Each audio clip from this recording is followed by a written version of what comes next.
it's a good question. I mean, business attitudes, as Martin said, don't want to see a repeat of the kinds of protectionist policies that led us into Great Depression. So they'd like to see the phase one deal stay in place, but they're not lobbying for improved China relations the way they had been 3, 5, 10 years ago. So many American CEOs I talk to are saying that they don't think they have sustainable business plans for China in the next 5 years. It's the absence of rule of law. It's the inability to have a functional judicial response. It's the amount of IP that's being ripped off. It's the cyber problems. It's the strength of Chinese competition. I mean, you know, Hollywood 5 years ago thought their future of the world was China. They don't think that anymore.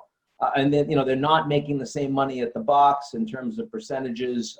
They're being stopped on many weekends from opening movies. There's a lot of post-production censorship and necessary changes. You look at Blizzard Activision, you look at the NBA, you look at big, Facebook that was trying to lobby for, we think we can make it into China eventually. And now Mark Zuckerberg is saying, no, you've got to hit the Chinese harder. I mean, it's not every company, don't get me wrong.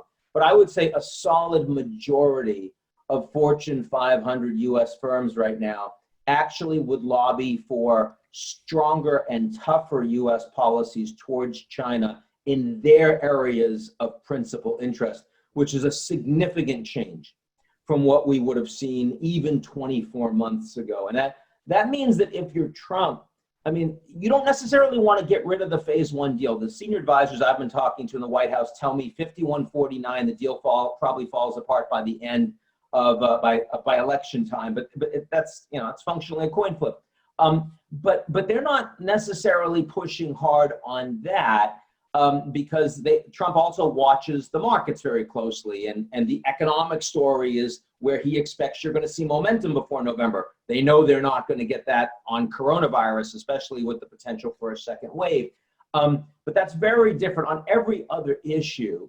They actually think if they were softer on China, they'd be exposed to rightful criticism from Biden and the Dems. I mean, the harder line on China is perhaps the only major foreign policy issue that has broad bipartisan support in the United States right now. And again, in an election time, you're just going to see that intensify.